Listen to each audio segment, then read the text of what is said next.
Поток мигрантов, приезжающих в Абхазию с целью работы, увеличивается. При этом милиция и миграционная служба Абхазии проводят рейды по выявлению нелегалов. Об этом подробнее поговорим в студии с заместителем начальника государственной миграционной службы Эдуардом Гамисони. Приветствую, спасибо, что пришли к нам. Итак, наверное, с главного начнем. Как проходят рейды с МВД, которые недавно начались? Нет, я могу вас поправить. Рейды начались не недавно, потому что у нас рейды происходят очень даже регулярно. В неделю несколько раз, и бывает даже каждый день. А совместные с МВД, вот последние рейды, как проходят? Совместные рейды с МВД тоже проходят регулярно. Вот последний рейд у нас был буквально недавно. Было выявлено нелегальная рабочая сила, и было составлено 7 административных материалов. Это много, мало? Вот как эти цифры вообще понять? Ну, я могу вам сказать, что в последнее время на самом деле поток мигрантов увеличился, но и выявляемость увеличилась. На данный момент могу сказать, что очень большое количество мигрантов получили разрешение на работу, они легализованы. И вот эти рейды, которые происходят регулярно, вот еще раз повторюсь, это бывает в утренние часы, даже ночью, днем, в любое время, то они, конечно, приносят результаты. Но могу сказать, что основная масса иностранцев у нас легализована. То есть они о рейдах тоже знают, скорее всего? Ну, не то, что они знают, они не могут это знать. Просто на самом деле мы охватываем не только город Сухум, мы охватываем и почти всю территорию Абхазии, во всех регионах проводим регулярно эти профмероприятия, и они дают свои результаты. И потом уже иностранцы понимают, что если не оформиться, если не получить соответствующие документы, то это чревато, что потом на них будет составлен административный материал, что потом придется отвечать в суде. И поэтому, дабы избежать всех этих проблем, они, огромное количество, сами приходят и легализуется. Чревато последствиями, если вы их найдете. Естественно, если вы установите мы их находим, мы их установим и, соответственно, направляем материалы в суд. Но так, чтобы они при выезде из страны у них были проблемы, такого у нас в законодательстве нет. Ну, при выезде из страны у них могут быть проблемы только в том случае, если вдруг так получилось, и он в поле зрения нашей службы не попал, и он при выезде у него будут проблемы. А так с документами любой иностранец может выехать.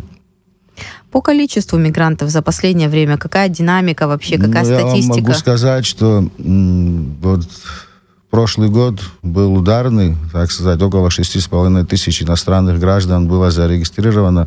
Они получили все разрешения на работу, то есть они были легализованы. И эта тенденция увеличивается. Сейчас на данный момент, вот за 7 месяцев, около 4,5 тысяч. Но могу сказать, что такая динамика, что я думаю, эта цифру прошлогоднюю не превзойдет, потому что все зависит от того, какое количество необходимо здесь мигрантов, какие работы ведутся и так далее. Если работы не будет, соответственно, иностранец, он развернется и уедет обратно.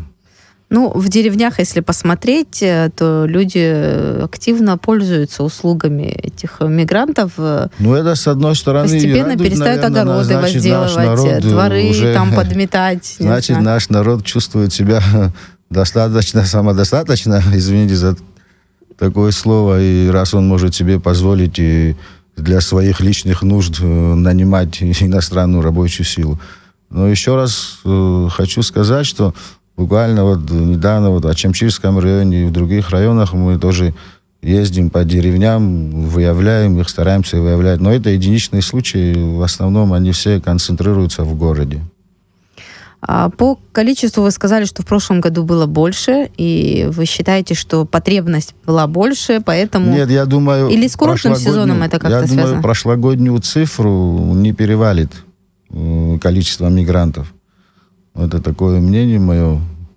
А 7 тысяч это количество зарегистрированных. Ну, 6-7 тысяч примерно. Ну, 6,5 тысяч зарегистрированных. Ну, а приезжает, я вам не могу точную цифру сказать. Но они же семьями некоторые приезжают. Я вам объясню, потому что это те люди, которые у нас легализованы, которые получили все соответствующие документы.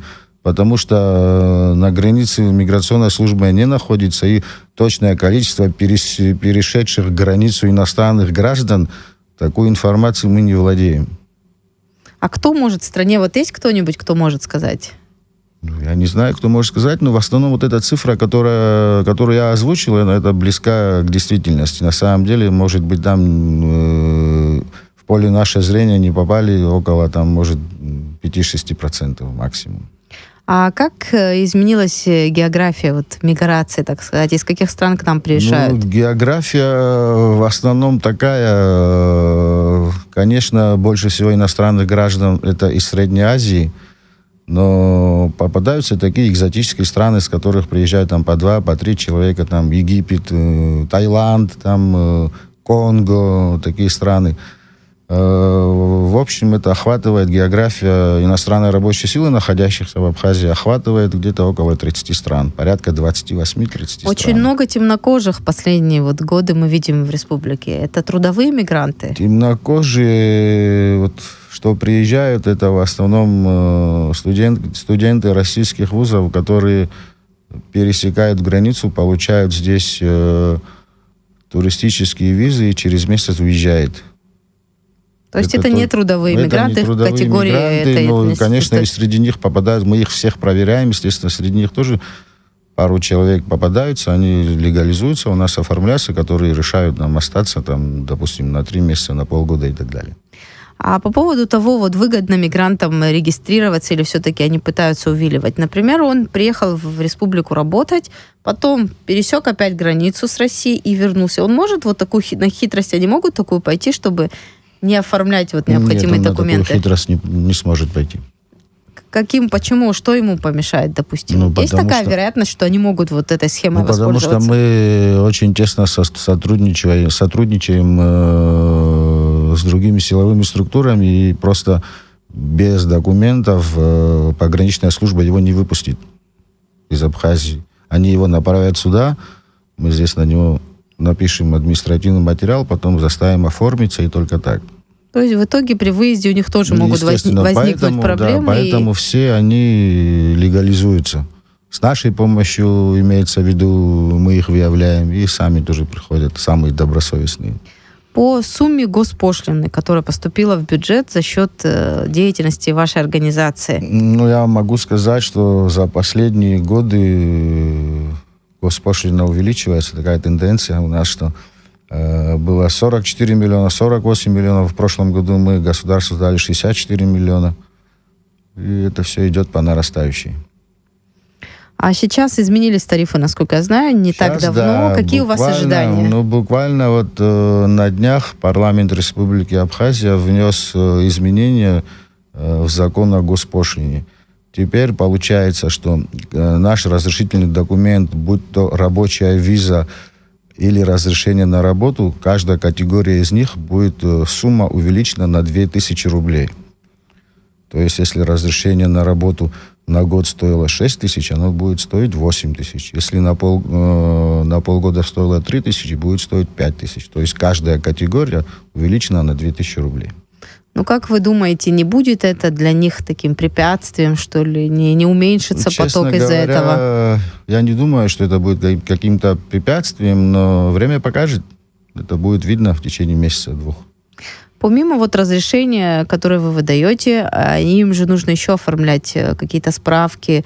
Все-таки в итоге... Происходит ситуация вот какая. Иностранный гражданин по прибытию, он является в миграционную службу, становится на миграционный учет, затем берет направление на медобследование, и затем получает все эти необходимые медицинские справки. После этого он получает рабочую визу, потом делает регистрацию, и потом уже получает разрешение на работу. Вот такая процедура. В каких случаях вы можете отказать мигранту? Разрешение работать? Вот какие критерии? Мы можем отказать, если он в течение года 2 раза привлекался там каким-то административным моментом и так далее. И, во-первых. Во-вторых, мы все данные отправляем в соответствующие органы на каждого иностранного гражданина. То есть мы просто так им не выдаем разрешение. Все эти данные фиксируются, и Если поступает такая информация, что нежелательно его пребывание здесь, то, соответственно, мы отказываем в выдаче разрешения на работу. А еще вот по медицинским показаниям есть же случаи, когда можно отказать. Где-то он, например, в общепите не могут работать, если определенные заболевания. Вот у нас попадаются, у кого там заболевание гепатит Б, С, то в его разрешении ставится печать, что ему запрещено работать в общепите и в лечебных учреждениях. Соответственно, это все контролируется, смотрится и так далее. Как часто вот граждане с такими заболеваниями, инфекциями, как часто такие случаи бывают вообще? Ну, я вам скажу, что в течение каждого месяца около 30 человек попадаются с такими заболеваниями. Но это много, мало, вот вы как оцениваете? Ну, если из 500 человек 30 человек, то по большому счету, конечно, не хотелось бы, чтобы такие попадались, но раз попадаются, мы их ограничиваем, вернее, документ их ограничивает, и они могут работать только вот на стройке и так далее, в таких местах.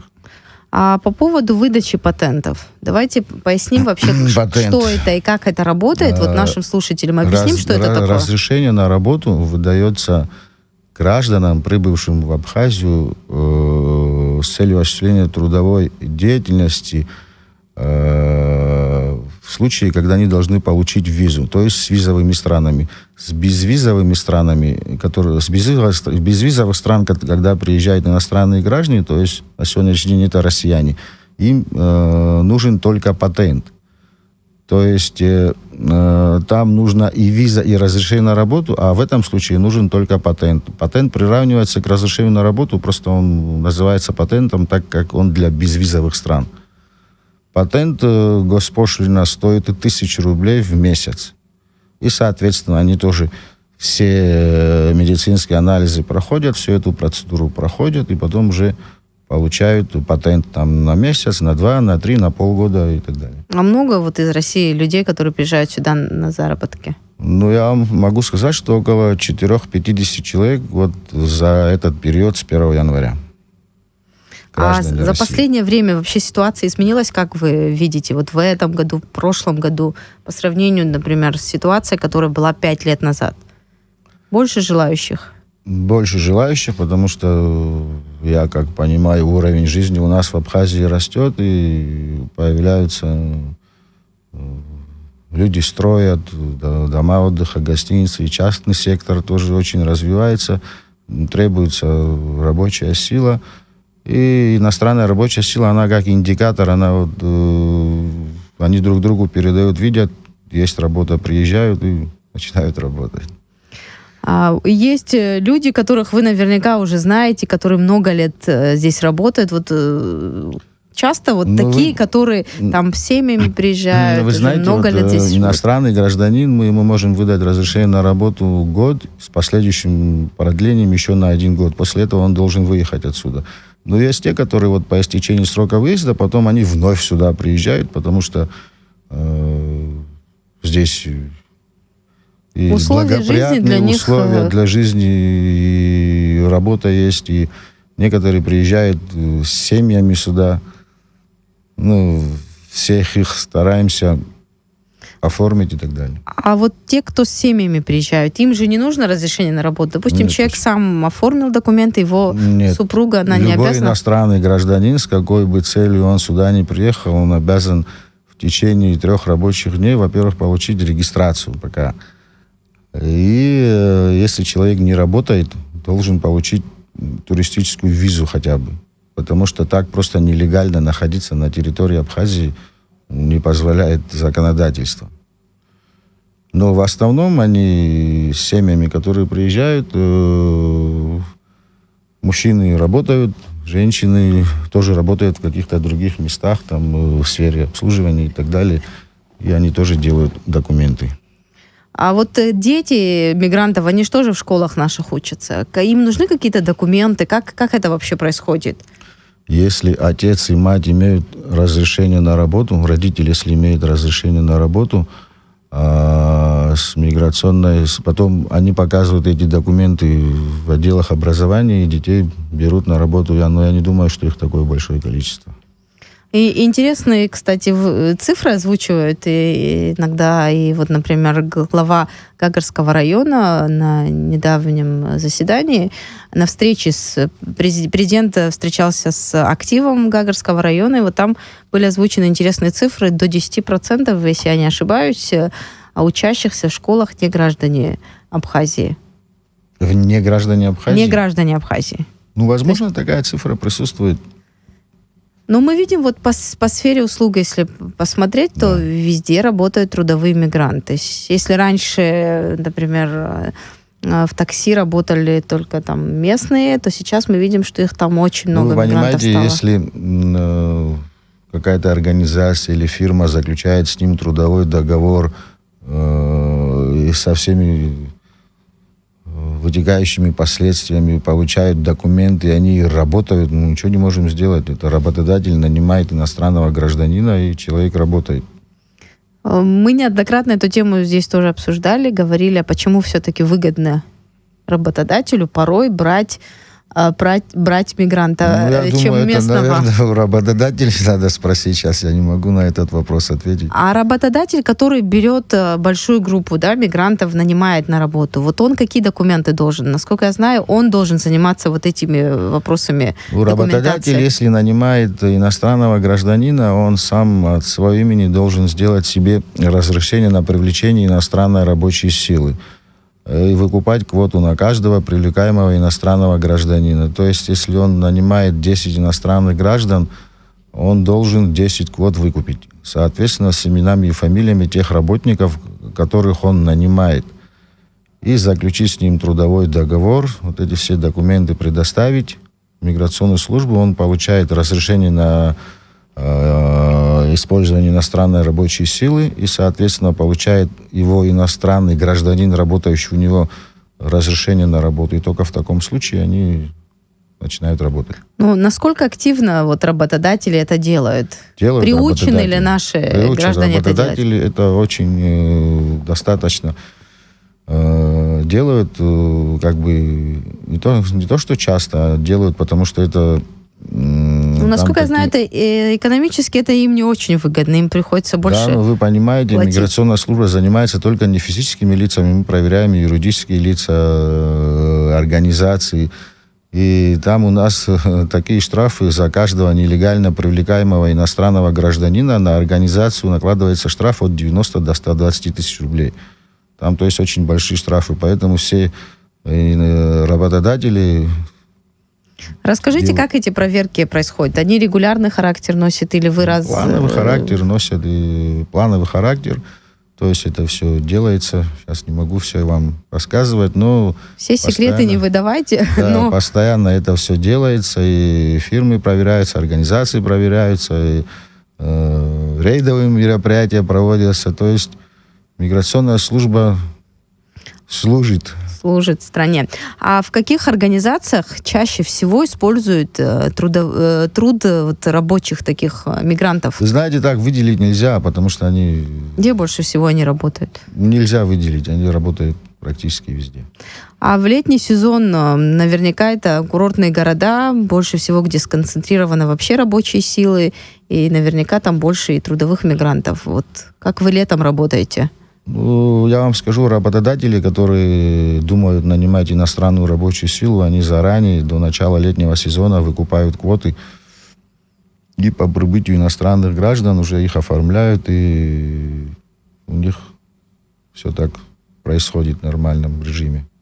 По поводу дел, которые вы направили в суд. Ну, могу сказать, что в этом году мы уже 78 административных материалов направили в суды.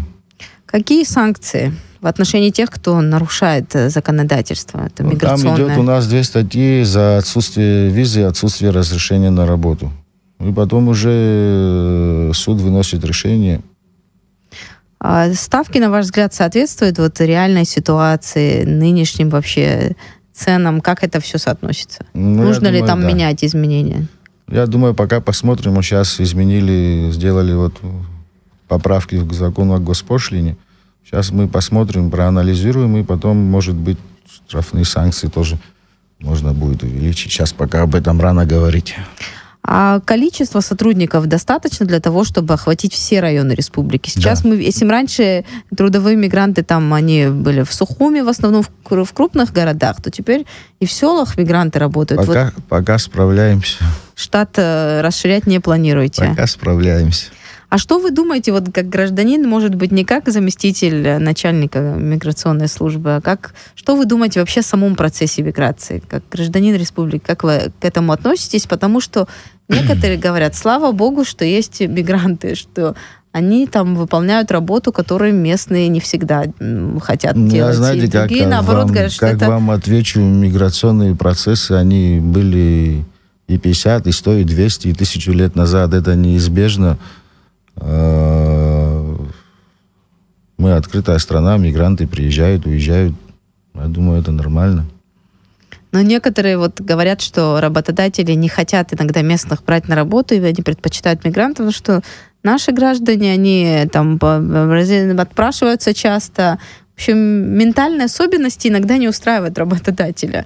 И в этом смысле некоторые... Я не могу сейчас на этот ваш вопрос ответить. Это, наверное, у работодателя надо спросить. В принципе, я не слышал такого, не могу ничего сказать. То есть вы положительно к этим процессам относитесь, как к необходимости? Положительно, но контролируемо. Это как бы надо контролировать, мы контролируем. И еще жестче будем работать. О планах вашей организации, если поговорить, вот какие задачи сейчас перед вами стоят? Может быть, до конца года и в будущем году есть какие-то изменения, которые вы планируете? Пока вот это была наша инициатива насчет повышения госпошлины. Приняли. И просто хотим посмотреть, как это все повлияет на поток миграционный. На самом деле там госпошлина увеличивается. И будет видно уже, как дальше пойдет работа и из чего строить план. Ну, удивительно, что даже во время пандемии поток, нельзя сказать, что сильно сократился. Нет, я вам скажу, почему во время пандемии. Во время пандемии это остались все те, которые здесь были, они выехать не смогли, так как граница была закрыта. И поэтому все те, кто до пандемии здесь были, они здесь и остались. Поэтому мы их по новой как бы легализовывали. Потому что границы были закрыты, они не могли выехать, и новые тоже не могли заехать. После того, как человек вот на год оформил, потом вы ему продлили, он должен выехать. Через сколько он может вернуться и начать работать? Или просто пересечь границу, или там есть определенные сроки? То есть целый год он не может приехать. А много вот таких людей, которые через год возвращаются? Вы какую-то статистику ведете? В основном те же самые люди возвращаются. Сюда приезжают те люди, которые здесь работали 5 и 10 лет назад.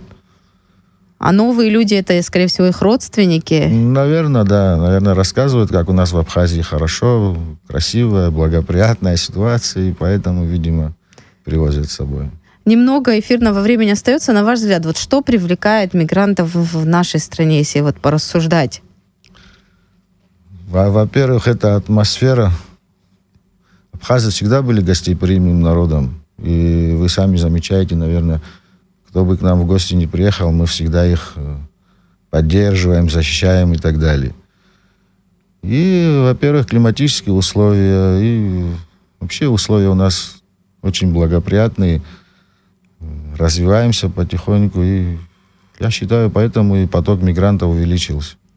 Ну и иногда вот про заработок, когда говорят, если сравнить, допустим, зарплату бюджетников, работников бюджетной сферы и их заработок, то это они вот немало зарабатывают относительно бюджетников. Ну, видимо, да. Сейчас мы не знаем, сколько они зарабатывают. То есть и возможность. Да. Да. Такие же рынок труда такой стихийный можно наблюдать здесь в Сухуми, и там можно поинтересоваться, сколько вот за час работы, там, за день работы. Но цифры такие внушительные. Ну да. Спасибо вам, что нашли время прийти к нам в студию, ответить на наши вопросы. Спасибо вам.